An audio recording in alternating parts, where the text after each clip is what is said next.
Hello, everyone. Thank you so much for joining us tonight. Before we begin, I just wanted to share some information with you all. In the chat, you'll find some links to the agenda, the minutes, PowerPoint presentation, and additional information as the meeting proceeds. If you have any questions pertaining to the particular presentations, you can use the Q&A function. If you have any other questions or comments, we welcome all of them. You will just use your raise the hand feature, and we will call on you during the public session when we get to that later on in the agenda. Thank you so much again. Thank you, Yahira. And I'd like to call this meeting of the Civilian Complaint Review Board to order. Before we proceed, I'd like to have the adoption of the minutes if we could. And is there a motion to adopt the minutes of the last meeting? So moved. Is there a second? Second. All those in favor, please. Are there any additions, any changes to the minutes? All those in favor of adopting the minutes, please say aye. Aye. Opposed, no. The ayes have it. The minutes are. So welcome to this November meeting of the Civilian Complaint Review Board, and thank you all for joining. Let's go through my remarks again, just in case people were not able to hear, before.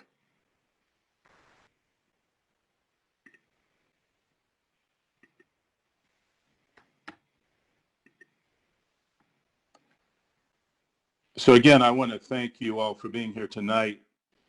Over the past few days, our city has seen protests and celebrations in the street. Some of these gatherings have included what appear to be problematic interactions between members of the public and NYPD personnel. This is an unprecedented moment for our country.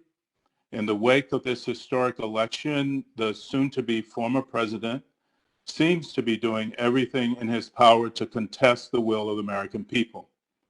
Many New Yorkers will continue to be out in the streets celebrating and rallying in the wake of this election, and we must protect and guarantee their right to peacefully assemble and make their voices heard.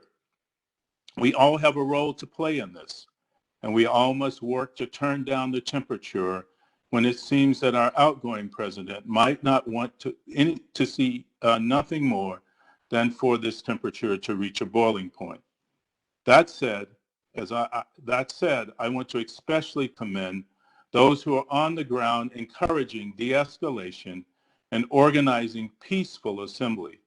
Your work is admirable and instrumental to the betterment of our city and our democracy. I want to remind and assure the public that the CCRB will review any complaints lodged against members of the NYPD for violation in the agency's jurisdiction that occur at these protests.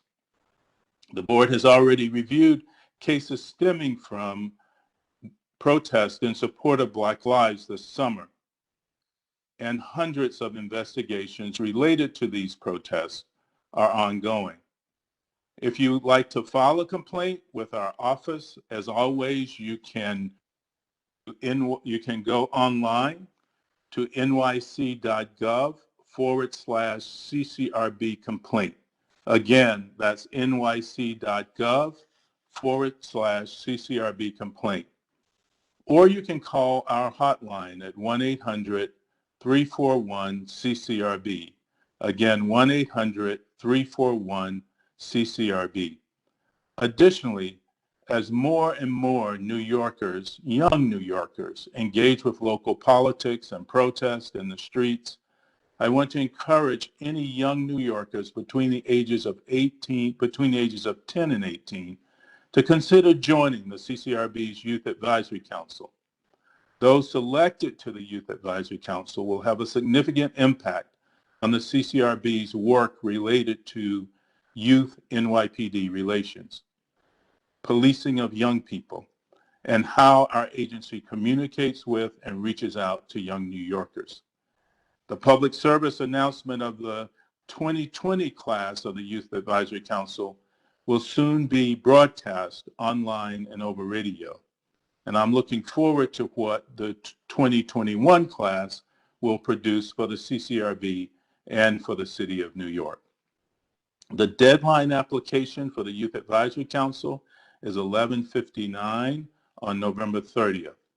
This is an important role to play at the CCRB, and I'm looking forward to meeting the 2021 class of the Youth Advisory Council very soon. Finally, as New Yorkers engage with our investigative process, it is extremely important that the CCRB assess its own practices to ensure civilians who file complaints remain engaged in the process. As some of you may know, the CCRB's truncation rate, that is the percentage of investigations that are unable to be completed because civilians who file a complaint do not remain engaged in the CCRB's process, that this truncation rate is too high every year, year after year. Tonight, we will have a presentation from the CCRB's Blake Fellow on how the agency and the city can address truncations and increase the number of complaints that are fully investigated. The Blake Fellowship was created after professional tennis player James Blake endured an unwarranted and abusive encounter with a member of the NYPD that was ultimately prosecuted by the CCRB. As part of the settlement reached with the city, Mr. Blake created this fellowship to find ways in which the CCRB could improve its operations. I'm looking forward to hearing what our Blake Fellow has to tell us about how the agency can reduce truncations and to the release of her report in the coming weeks. Thank you all again for joining us tonight, and I want to thank the entire CCRB staff who have kept this agency and these board meetings running during the many unprecedented challenges our city has faced these past 9 months.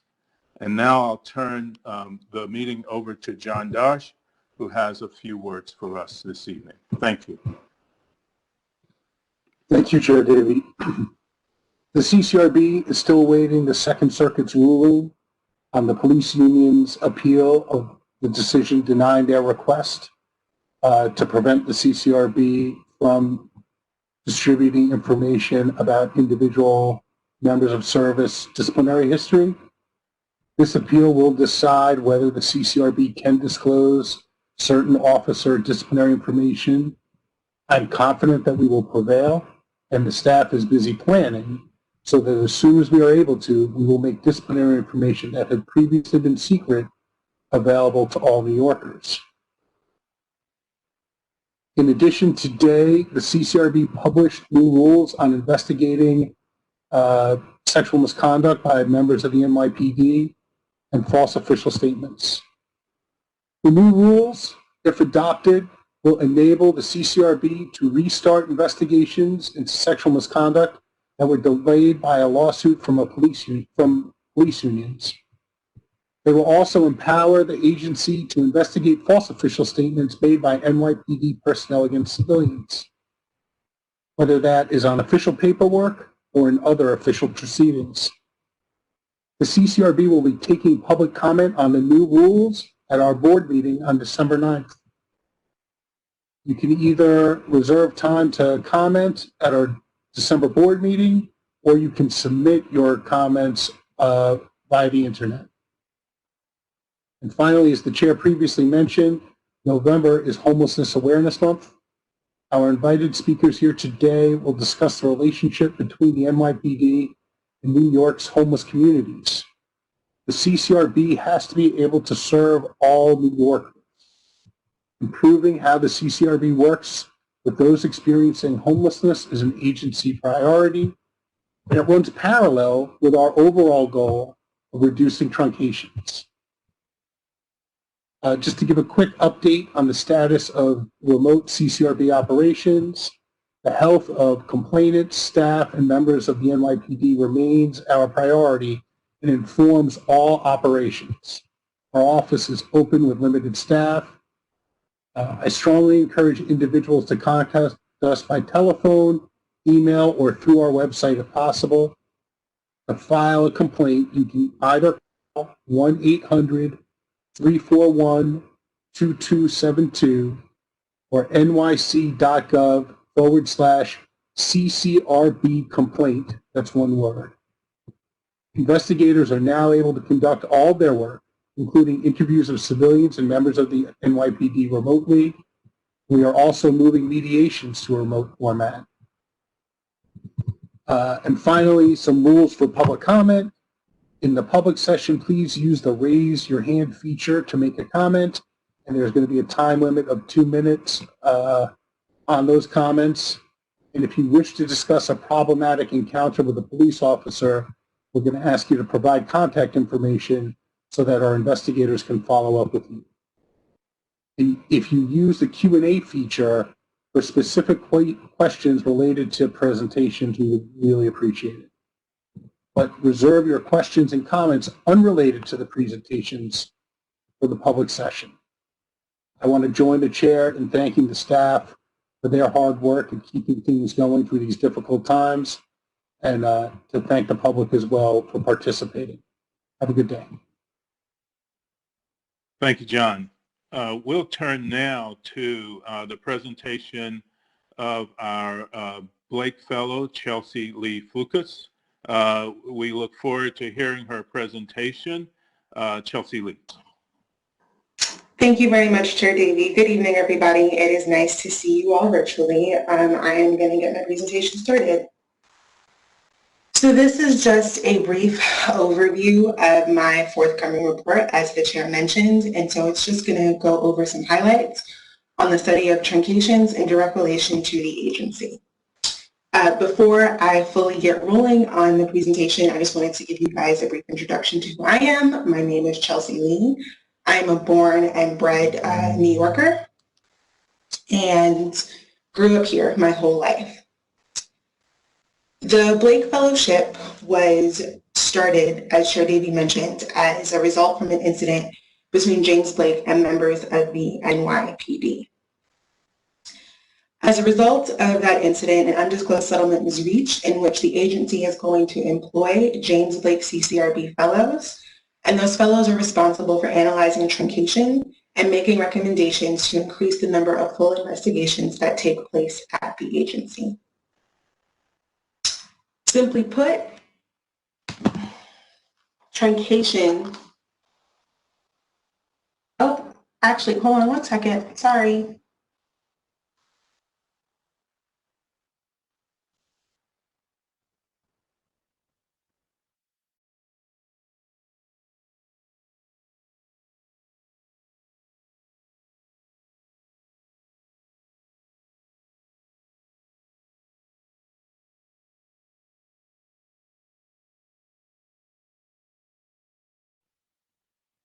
It seems to be a night of technical difficulties. Sorry, I was just alerted. You guys couldn't see a thing as I said all of that. I'm so sorry. I'm going to have to start again. So, as I was saying, I apologize. The fellowship was started stemming from an incident between James Blake and members of the NYPD. And as a result of that incident, an undisclosed settlement was reached in which the agency is going to be employing James Blake CCRB fellows that are going to analyze the reasons for truncation and make recommendations aimed at increasing the number of full investigations moving forward. Truncation, simply put, is when an investigation is closed without being fully investigated or mediated. And for a variety of reasons, this can occur when a complainant is unable to provide a fully sworn statement to an investigator regarding their case. In 2018, 73% of complaints that originated with the Internal Affairs Bureau were truncated, as opposed to the 46% of complaints that originated with the agency were truncated. And there are a lot of reasons for this very large disparity, some of which include that complainants don't often know there are two concurrent simultaneous investigations going on, when they make a complaint with both entities. Other reasons include that the NYPD does not always have consistent or reliable contact information for complainants. Specifically, the scope of my work covers areas in New York that have the highest truncation rates. This includes the 75th Precinct in Brooklyn, the 42nd Precinct in the Bronx, and the 105th Precinct in Queens. Specifically, I wanted to focus my work on expanding some of the investigatory tools utilized at the agency. This includes discussing previous outreach methods used by investigators to reach complainants, and then incorporating those methods into the way that I reached out to complainants. I used a combination of text messaging, emails, voicemails, phone calls, a variety of things, whatever the complainant would convey to me that was most convenient for them. And as Chair Davey mentioned earlier, in light of the recent election, in light of this global health crisis that we're all in, I can't help but think about the many, many people I came into contact with doing this work, and one individual sticks out in particular in my mind. I work with them to either schedule an interview at a location that was convenient for them, subsequently called a field interview, or people would come into the office, and this person in particular, I found out after they shared a very traumatic experience with me and, discussed it in clarifying detail that they had 3 children and they were experiencing transient homelessness. They were currently in a shelter and working on getting permanent housing. They didn't have a regular 9-to-5 job, and coming down to our office was just not an option for them. And after sharing that with me, I thank them for their time. They don't know me. None of the people I talk to know me. I'm a stranger to them. And the fact that they were comfortable enough to share their story with me and then subsequently trust the agency to investigate their complaint, that privilege means a lot, and our work is more important now than ever. Specifically, the findings that I had for my work, so between June 13th of 2019 through December 31st of 2019, I was able to turn about 17 cases from truncations into full investigations, which specifically ended up being about 46% of those are from the 75th Precinct, 33% of those are from the 42nd Precinct, and 20% of those are from the 105th Precinct. And I, again, in my report in more detail, hypothesized many types of solutions for getting trunks to full. Some of those solutions include really honing in on re-engaging CVs, utilizing empathy-focused listening, letting them know that they are important to us. And then at the very first initial communication, irrespective of what type of communication you're using, offering the civilians, complainants, the option of having an interview in the city at a place and location that is most convenient to them. But these recommendations, just like the several others I make in my report, require a significant increase in resources for the agency that they don't currently have.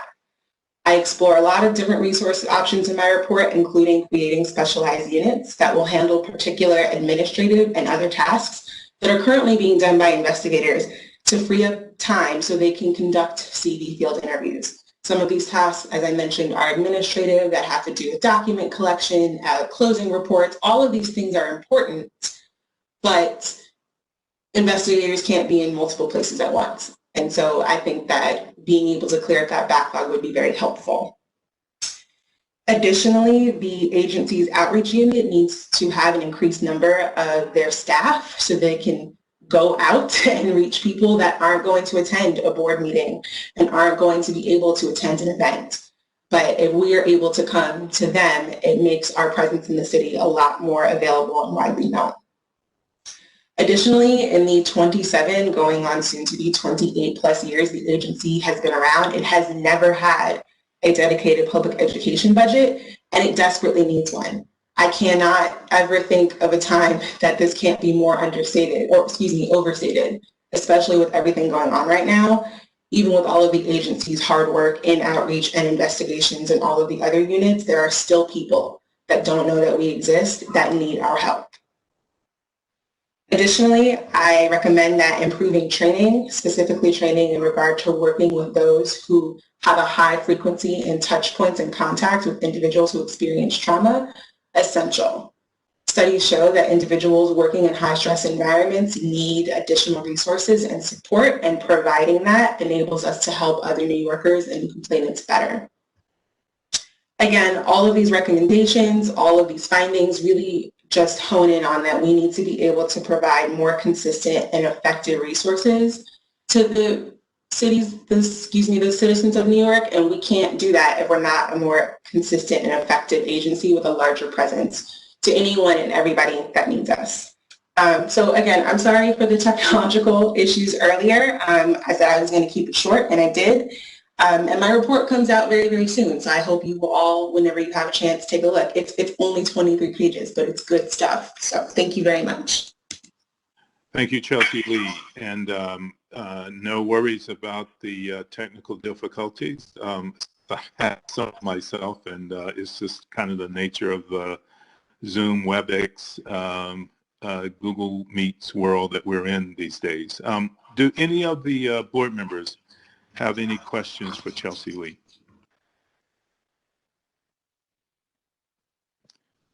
All right. Well, I want to thank you for a very thorough report. If any of the attendees have questions, I guess you can put those in the chat. And if we can't get to them right now, we can address them as the meeting proceeds. So let's go to the next item on our agenda, which is a presentation from our outreach department and Jahai Rose. Jahai.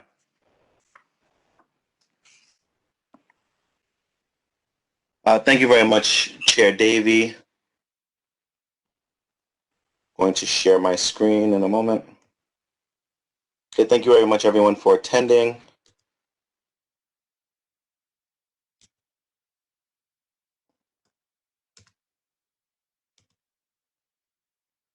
Okay, can everyone see my screen? Yes. Thank you.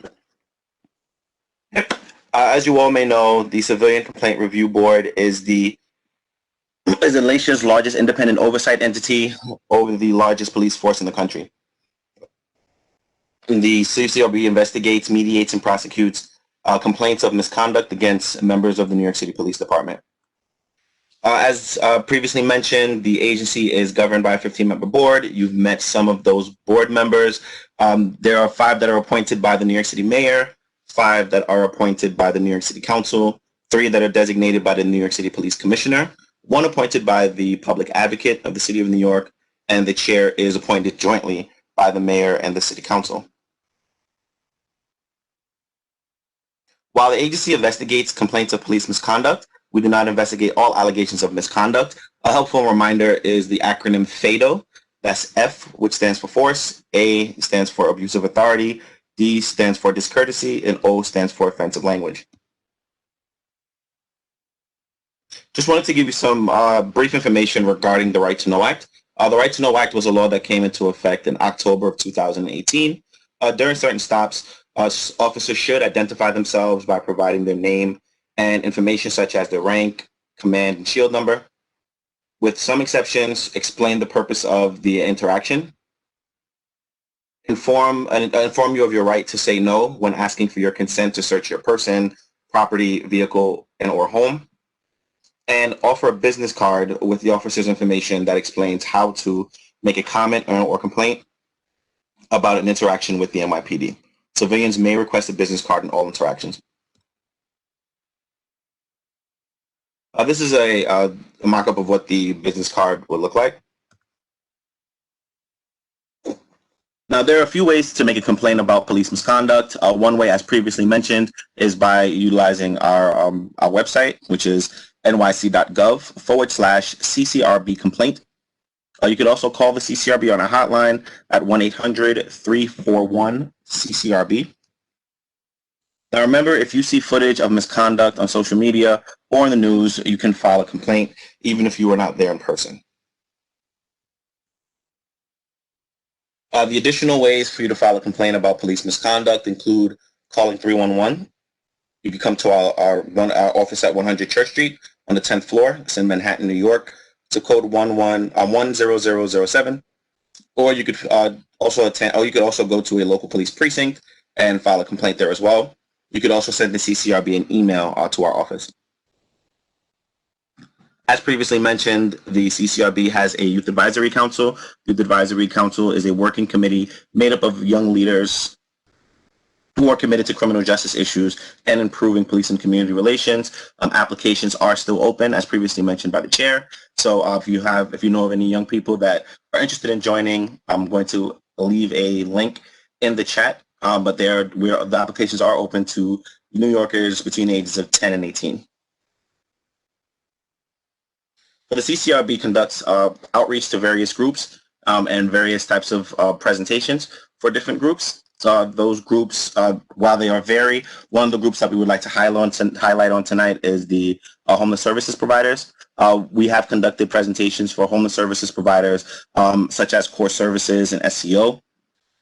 We've also expanded our outreach to include those that are experiencing the organizations that service those that are experiencing street homelessness, working with groups like Uptown and Downtown Goddard and Breaking Ground. If you know of any organizations that we could work with to further expand our outreach to the homeless to those that are experiencing homelessness, in addition to any other groups or organizations, feel free to email us at outreach@ccrb.nyc.gov. You can also follow us online on social media on Instagram, Twitter, and Facebook. Thank you very much, Chair Davey. Hi. And let me ask if any of the board members have questions for Jahai and his report. Any comments? All right, hearing none, we'll now go to our public comment section. We are now entering the public comment portion of the meeting. Again, if you are interested in making a public comment, please use the raise your hand feature, and then we will go down the list. Please keep your comments to 2 minutes, I'll emphasize that again. Please keep your comments to 2 minutes, and I'm going to ask Yahaira Alvarez if she will proceed with calling on any people who might be on the list. Yahaira. Thank you, Chair Davey. We will start with Edward Gilliard. He is from the Black Veterans Service, and he'll be representing, Black Veterans for Social Justice, and he will be one of our invited community groups. Welcome. How you doing? God bless everybody. I would just like to say, being the fact that it's a great thing that you guys are focusing on the homeless portion of this for this month, because I followed you for a while even before COVID started. I am a veteran myself. I do work for the organization that I go through, and I did go through the program, and I did encounter police brutality. I'm a Staten Island, New Yorker native, and I reside in the Bronx right now, and I work in Brooklyn for the last 5 years. The only thing I can say that, to help aid and some, knowledge for the CCRB, because you guys are doing a great job already, is that when it comes to complaints, I know back in the day when it was time for complaints, I was very afraid because I was worried about the get back, what cops were going to do, this, that, and the third, because I lived in the neighborhood. I was a familiar face. So the only thing I can say is that to make sure that the voice of people that even have the guts to even come to complain doesn't feel like they're doing it at a voting poll, and that their complaints really will help and broaden the picture for CCRB to provide not only support, but resources to help the homeless, and that the communication between the homeless and the police become more, not only just discreet for their safety, but also empathetic. That's all I got to say. God bless. So much. Thank you. And you're hiring our next speaker? Next, we'll be hearing from Richard Melvin. He's the program director at Core Services and the McDonough Family Residence.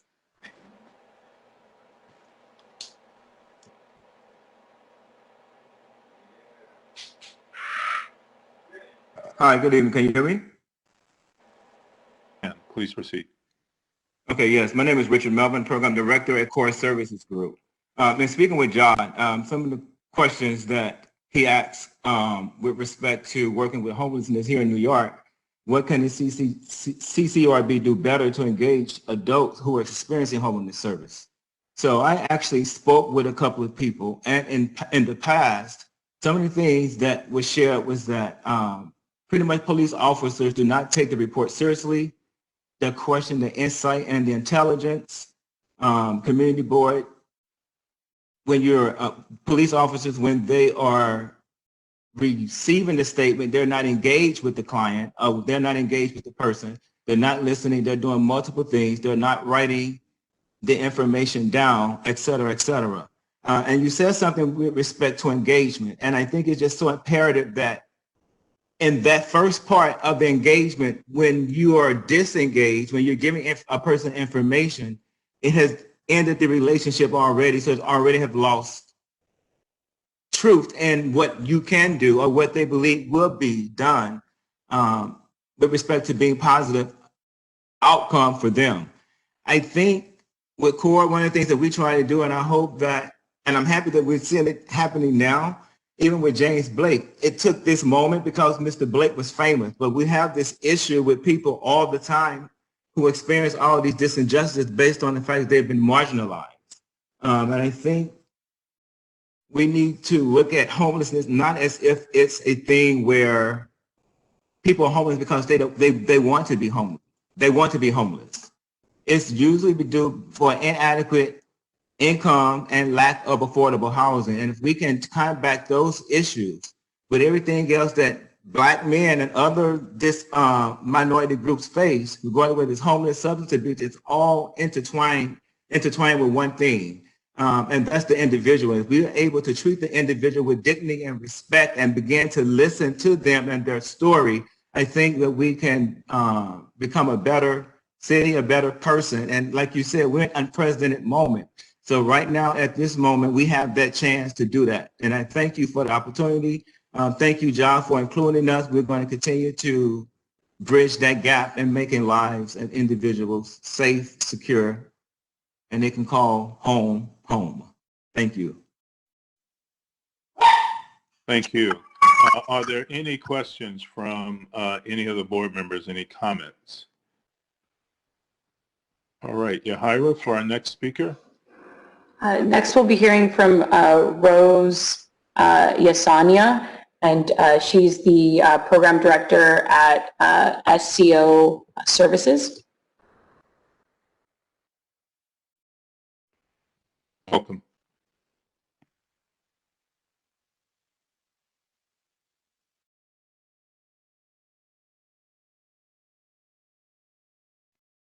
Is the speaker there?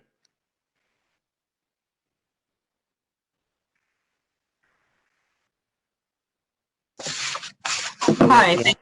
Hi. Thank you. Sorry, I had to be unmuted by somebody.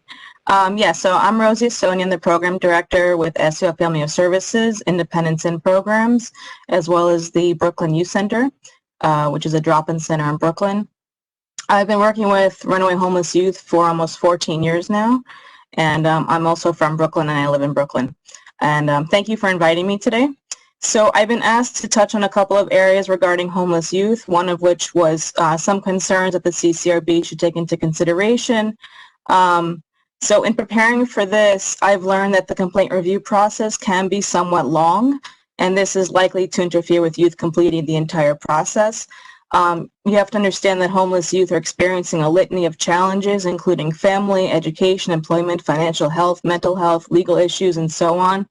And all of these additional issues that youth are going through can and will interfere with completing the review process. In addition, homeless youth are often transient.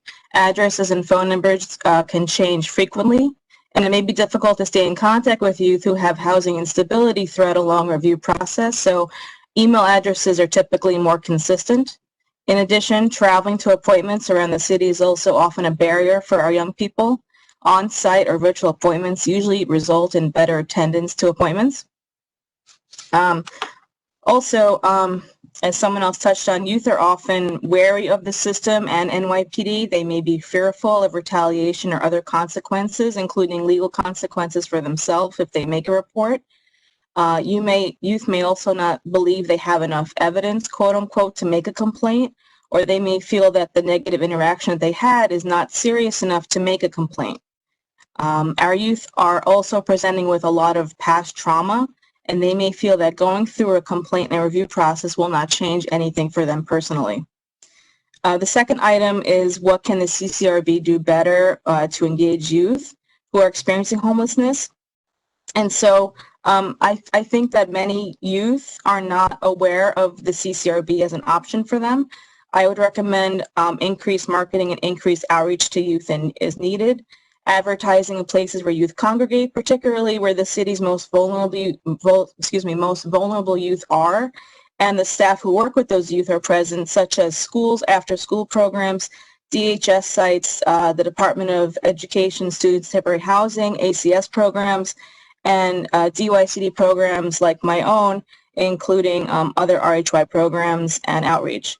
Signage and flyers is recommended in homeless youth programs, reaching out to youth via social media, and keeping in mind that any materials distributed should be youth-friendly, including an easy-to-use website. The material should clearly identify who can make a report, including non-citizens, clearly providing examples of reportable experiences, clearly outlining what is needed to make a complaint, and the process and expectations once a complaint is made, and if possible, emphasizing confidentiality of a complaint made. And just, I'd like to say that if anyone has a young person who is at risk of homelessness or is homeless currently, you can definitely reach out to me. The first step would be to access the DYCD program drop-in centers, and that would be our Brooklyn Youth Center. And I can't put in the chat, but I think Jahai will share my email address. So thank you everyone for listening. Thank you.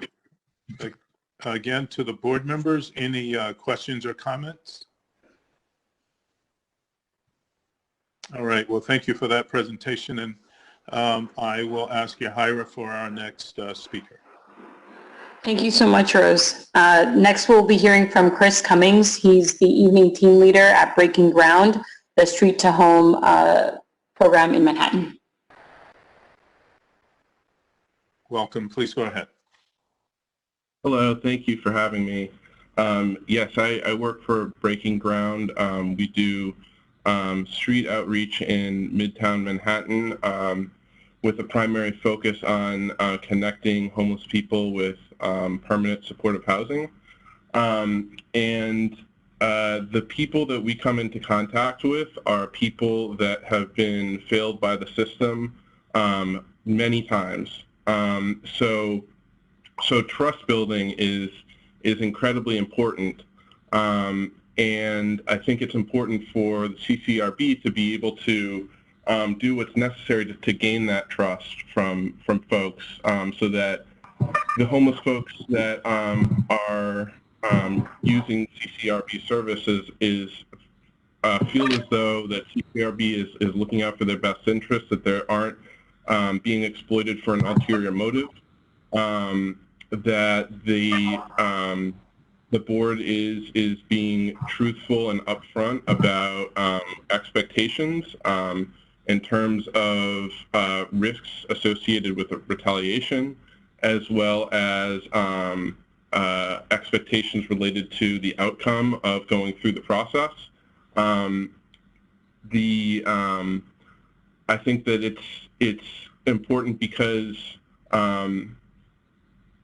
you know, hope is a very kind of dwindling resource for a lot of homeless people, and so I think that recognizing that it is important to keep people's expectations in line and just be upfront about what the services are, what the board process is truly like. And I think it's also behooves the board to be to encourage empathy techniques with staff as much as possible. You know, really training staff to understand what it means to be trauma informed, to be, you know, substance use aware, understand mental illness, diagnosis, and symptoms, because, you know, many people who are comorbid and are have difficulty with communication are some of the people that may be the most vulnerable to police misconduct. I also feel as though it's always a good method of gaining trust by associating with organizations and agencies that homeless people already have relationships with and have built trust. So spreading awareness to outreach organizations, ecumenical, nonprofit outreach organizations, soup kitchens, transitional living facilities, recovery programs, methadone, maintenance programs, and getting caseworkers on board to spread awareness and develop relationships with those case managers and caseworkers who are having regular contact with homeless people, I think can go a long way. And some other people already touched on this, but the accessibility is a very difficult thing if you're living on the street. So having as many options as possible to get in contact with an investigator and to check in and communicate with the investigator is I think essential. So I think also in-person meetings can often be the only option, as many homeless people don't have phones, email access, web browser access. Making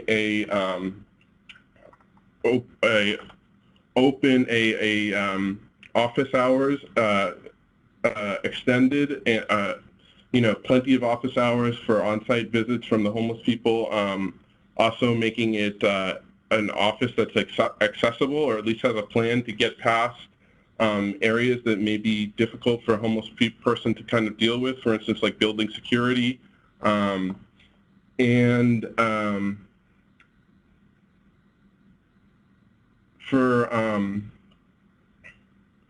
think that travel can be, as was touched on before, can be very difficult. So those on-site meetings, as well as budgeting to provide travel stipends for people, I think would be very beneficial.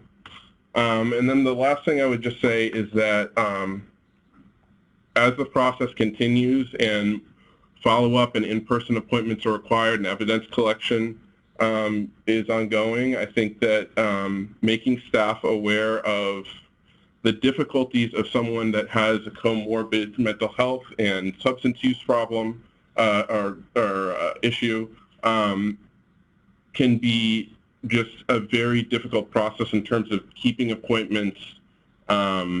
And so it's important, I think, for staff to recognize that there's going to be a lot of follow-up, that it's important to create a lot of buffer between deadlines that are approaching, to have backup appointments prepared, and to be very proactive about following up, as it's so important throughout the process.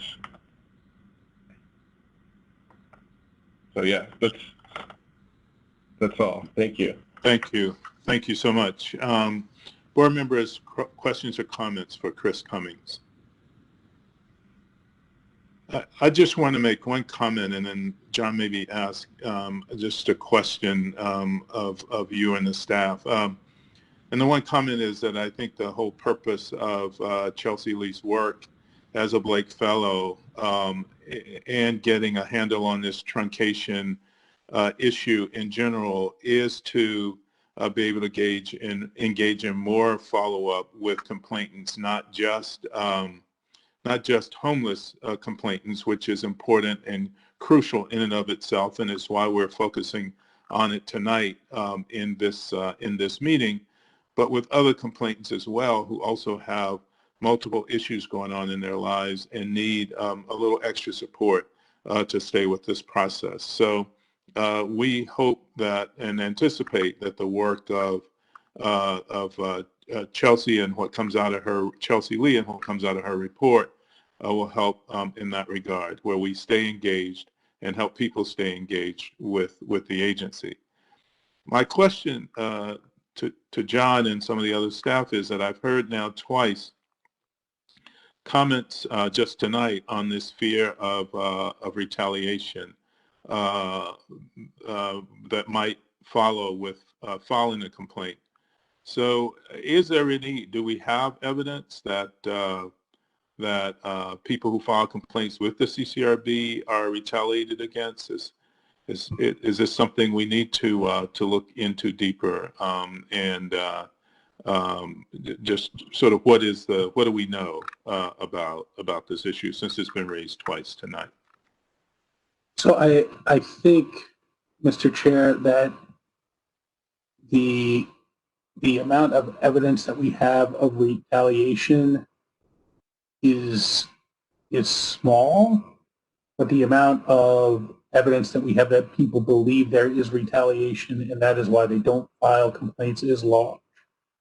But I also think it is a difficult problem for us to address, because people,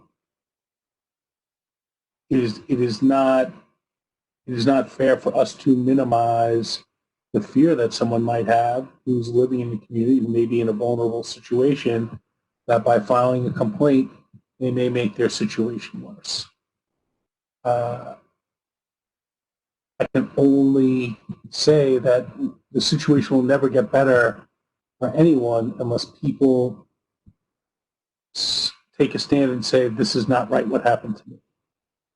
And I encourage people, I understand why it would be scary and why you think there would be, there's a potential for retaliation, that if you can file a complaint with us, we will investigate it and do our best for you. While if a civilian complainant wishes to remain anonymous, we will keep the complainant's name anonymous so that the police will not know who filed the complaint. Eventually, we would have to disclose the name of the civilian victim and witnesses. We would not reveal that the complainant, if the complainant wishes to remain anonymous, we can keep that anonymous. The difficulty is in situations where the only person who could know the information to file the complaint is the person who wishes to remain anonymous. That is not good enough. That's not enough to help overcome their fear. And I just don't know. It's a problem I struggled with when I was a district attorney, and people said, I live next door to this perpetrator. How do I take the risk? What are you going to do to protect me? There wasn't a lot I could do to protect the person met. And there's just not a lot we can do to protect someone who is scared they are going to be retaliated against.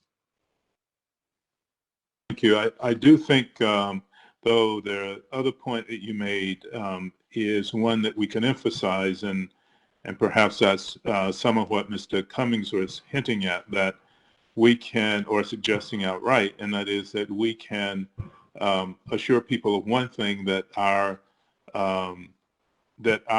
documentation and actually the reporting of retaliatory acts, in actuality, it's extremely low.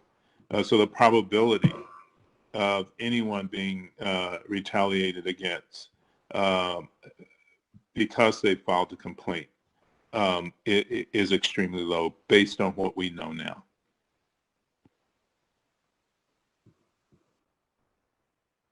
Other comments? Do I see? So I think I see Mr. Rivadeneira. And let me just say, Michael, before you get started, if other people want to comment, just come in, because on the device I'm on now, I can't see everybody. You just happen to be there. Please go ahead. Thank you, Chair. I'm just going to just chime that Erica wanted to speak as well. So when I'm done, I'll just chime in. But I just wanted to, I guess, pose a question to staff.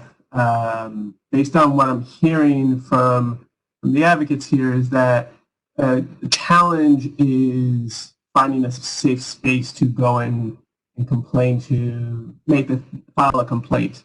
And I know that the Blake Fellow report will be recommending doing field interviews. And I'm just curious, do we have the capacity to explore finding safe spaces, either with partners within the homeless service sector, the youth runaway sector?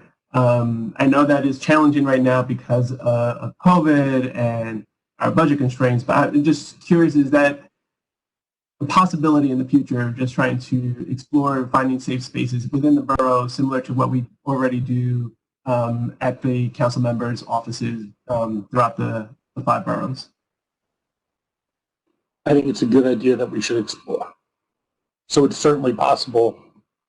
Setting it up is going to be, we'll have to get working on it, but I think it's a good idea.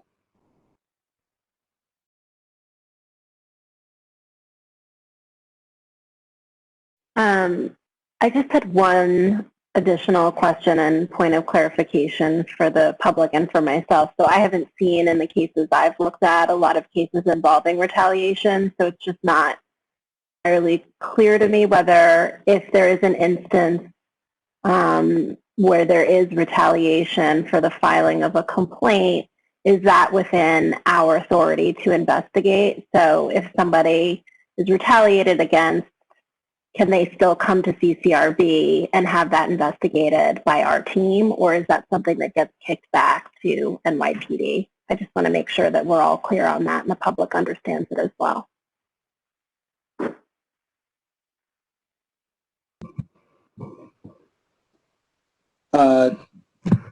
So traditionally that would be forwarded to the department as something that IB would investigate.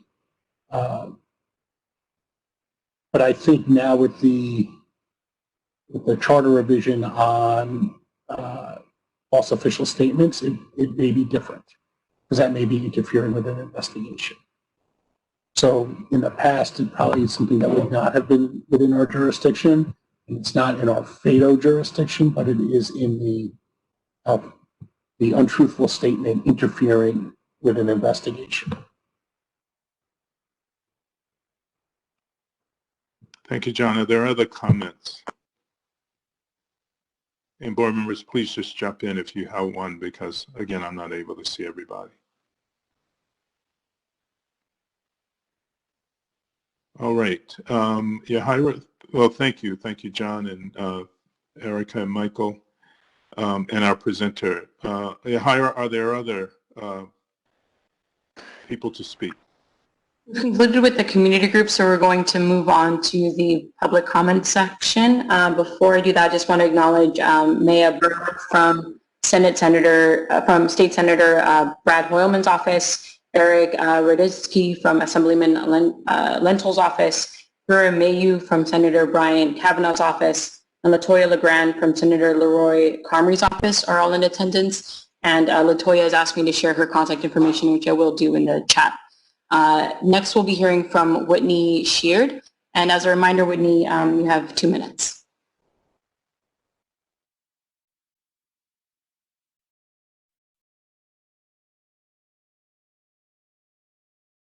You might be muted.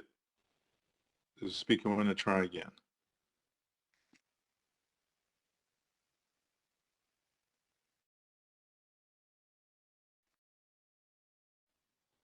Sure, or maybe we'll come back to the speaker and move on to the next one. Next, we'll be hearing from Aisha Taylor. Hello. Please go ahead. Hi, my name is Aisha Taylor, and I'm actually kind of dual roles, in dual roles right now. There are a lot of intersectional pieces or me, and this is the first time I've ever heard about CCRB. And I've been homeless. I am a combat veteran as well. So I've navigated through the system, through the PATH agency, into, the shelter system and out of it, right? So there's so many things that I think that as an organization that should be addressed. A lot of the speakers or the service-based organizations that spoke earlier really hit the nail on the head. A lot of organizations want to address education and homelessness because it's that thing, that go-to service, right? That go-to cause that everybody wants to fight and combat. But I feel like what's being overlooked is, that people piece, like really having that empathy and really, looking at the person experiencing homelessness, right? As but looking at that trauma-informed piece and looking at the person that's experiencing homelessness as a person, okay, and not a number, right? And there's so much red tape that I feel like people who experience homelessness has to go through. Even as a combat veteran, serving, like I was still made to feel invisible, right? Honorably serving, right? And fighting with my children through the system. And, that's what I know from a lot of people that I've talked to. I work for an organization right now. I am the outreach specialist for Jericho Project in service in the Bronx in particular. But, just as organizations, we really need to connect with each other internally, right? If you all are looking for engagement, like reach out to the case managers and really be a support system. There's some organizations like CORE, BBSJ that were on here tonight, but just really reach out to the case managers and the organization leads. I'm sure DHS can get you all a list, with at least points of contacts for the program directors and the DHS directors as well. So also, I'm on the Community Education Council for District 10 in the Bronx. And I would also like to offer that you all contact something called the Education Council Consortium, which is an organization of all of the 32 parent elected leaders across the Education Council districts here in NYC. And that will actually get you access to so much more, over 1,800 schools and the 1.1 million students here in NYC. And so you can meet your target youth, population for the youth advocacy, and just really get some more insight on the SCH population and different things like that. So I can share my information, but I thank you all for the work that you have been doing. Like I said, this is my first time hearing about CCRB, but just really please, please, please, with a fine-tooth comb, listen to these comments and really take heed to the trauma-informed piece, to cut in the red tape so that people won't feel like a number, because the mental health piece, to really, homelessness is a mindset, right? And when people feel like they are invisible or that they don't matter, it doesn't matter how strong you are, it can really, really, really break you down into a space where you feel like you don't matter. And that's on top of all the other pieces. That's the top of the police brutality. That's on top of, the institutional racism and all of those different things. And so as an organization, again, thank you. We understand that, funds are, resources are limited right now, but we thank you. And I just wanted to mention about language, right? Not just as far as Spanish and having it in different languages, but I know Sir Chelsea, I think she gave a presentation and she was speaking about truncate, right? And a lot of the language that you all use tonight, I know it, but it's not friendly to people who may not speak this language. You see what I'm saying? I truncate what? I almost had to look it up, right? And it's not because I'm uneducated, but it's just wait a minute, right now, I got to break that down. So if you can just put the presentations or speak to us as if we're people that's not in your space, because we don't know. And who wants to go through, pull back another layer of something, that, we already got so much to figure out in this time. So just speak to us like normal people. Okay, we do appreciate the numbers. We do appreciate the reports, because that's important. But to the general public, we need to know really cut to the chase. call this number, here's the resources, you know, here's who the individual is that you should connect with by borough, right? Here's the Bronx borough person, here's, you know, the Brooklyn person, here's the Manhattan person, here's this person, right? And really just give us some concrete resources of people who we can reach out to and kind of cut down some of that, the layers that people have to sift through to get assistance. Sure, Okay? it's a very good point. And Thank you. yeah, thank you. We really appreciate it. And points well made. I think our effort is to try to make sure that people, you know, do get appropriate attention, that no one feels like just a number. And I agree with you on some of the language. Yeah, it's familiar to us, but can be inaccessible or even off-putting to others and to the general public. So we'll watch it on the jargon. Yes, sir. And see if we can't get better at speaking normal English. So thank you for that. Thank you so much. Indeed. And Mr. Chair, I just also wanted to say that if you want to file a complaint with us, you can do it by calling 800-341-2272, and someone will either be there to talk to you or will get back to you right away, or you can do it online at nyc.gov/CCRB complaint, and we'll get back to you within 48 hours of you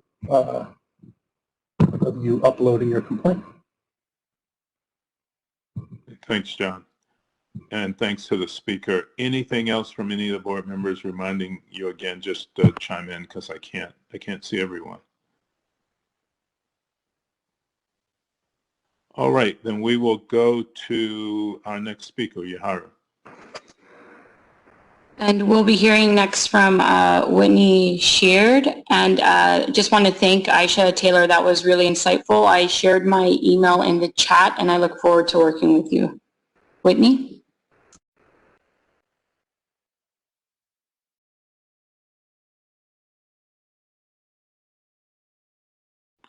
Speaker might be on mute. Whitney? All right, Yahira, why don't we go to the next speaker, and then we'll see if we can get Whitney back.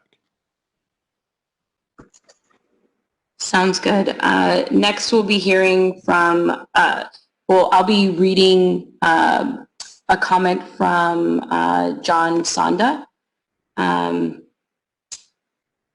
And he asks, I believe the answers to these questions will be informative to the general public, since many of the answers cannot be found on the CCRB website, and hopefully the information will be added to the CCRB website for the general public. Executive Director Darsh kindly described the process of reopening and reconsidering of cases, such as what person, unit, department should written requests be sent to at the CCRB. Can the written request be provided through mail or email? If yes to email, kindly provide the email address. How is it determined if the executive director, chair of the board, or a panel of board members will review the written request and the complaint? What evidence is reviewed? Is the audio recording of the telephone conversation between the CCRB investigator and the complainant listened to? How come in the letters informing the complainants that their complaint has been determined to not fall within CCRB's jurisdiction, that complainants are not informed that they can send a written request to the CCRB to reconsider or reopen their case? And lastly, who does the executive director, chair of the board, or a panel of board members send their decision to after they have reviewed and reached a decision in regards to the reopen request?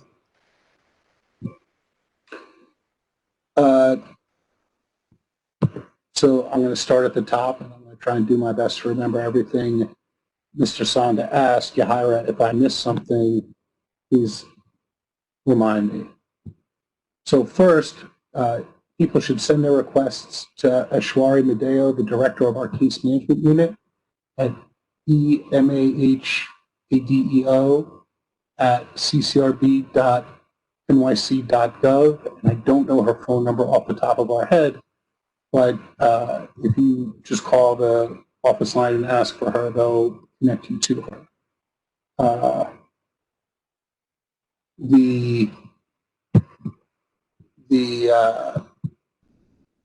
Once she gets a reopen request, she determines which investigator and squad leader had the investigation and sends them the request. The investigator and squad leader then email me the original request plus a memo in which they recommend whether or not the case should be reopened or should remain closed. I then look at the request. I look at the suggestion, the recommendation from the investigator, and I look at the case. I go into it and I see whether or not the case should be reopened. There are two things that I generally look at. One, did the CCRB miss something, whether it was evidence or did we misapply the law or the patrol guide in our determination? And then two, the statute of limitations. Is there still enough time for the agency to adequately investigate the case? The request can be made via email or through the regular mail. I gave the email address earlier, and Yahira, I'm going to ask you to, well, no, I know our address. I just haven't been there in a while. It's 100 Church Street, 10th floor, New York, New York, 10007.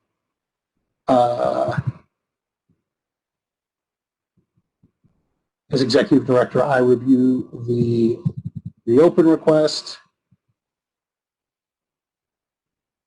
Generally, I don't review the audio recordings of the telephone conversations between the investigator and the complainant, although sometimes I do. Mr. Sanda brought up a good point about the disposition letters, and we are in the process of changing our disposition letters to inform complainants and victims of the reopening process in their disposition letter. That information should have been included in that, and we are rectifying the situation. And in fact, we're right now going through a process that's being led by the senior counsel to the executive director, Harriet Terekin, that will look at all of our communications, not just disposition letters, to make sure that the information civilians need is in those communications, but also to call back to what some of our prior questioners and speakers said, will be in language that people can understand and will be sensitive and show people that that they are not just a number, that their case meant something to our agency. Thank you, John. Any other questions or comments from any other board members? Again, please just speak because, again, I can't see everyone. All right, hearing none. Yahira, do we have other speakers? I just want to try Whitney one more time, and that will conclude our public session. Okay. Hi, good evening. Can you guys hear me now? Yes, we can. Please go ahead. I apologize for the technical difficulties from earlier. I am an outreach specialist from Job Corps, New York City Job Corps, and we have a few students that have been through some issues. So I can relate when I hear other individuals say that they are feared that they will be retaliated against either by the police or people that are affiliated with the police, so they don't make a lot of complaints when they are stopped or feel they were harassed. Or we work with the youth from 16 to 24. So we do understand those traumas and triggers and things like that. We have a residential component in the Bronx where we are looking for individuals to fill the beds that we have. We provide the individual with substance abuse services, as well as they have a minimum of 6 months, a maximum of 2 years to stay on center and receive educational services, career technical training services, financial services. So that is the option that I would like to connect with the outreach department and see if there is something that we can do to assist you with those youth that are homeless. We also have a non-residential component in Brooklyn where we can assist those individuals that are just looking to better educate themselves and better progress through this crazy pandemic that we have going on right now. I took down the email address, so I will be reaching out to you, but I just wanted to chime in and say that. Thank you so much. Any questions or comments from any of our board members? All right, Whitney, thank you. And we look forward to continuing to work with you and all the other organizations that are represented here tonight by the presenters in order to more effectively engage, particularly homeless New Yorkers, and to keep them connected to the CCRB's investigative process until there's a resolution of a complaint. But thanks to everyone for all of their informative ideas, and I'm sure that John and staff will take them in consideration in the work that we do, and that Chelsea Lee and others who are working on improving our engagement with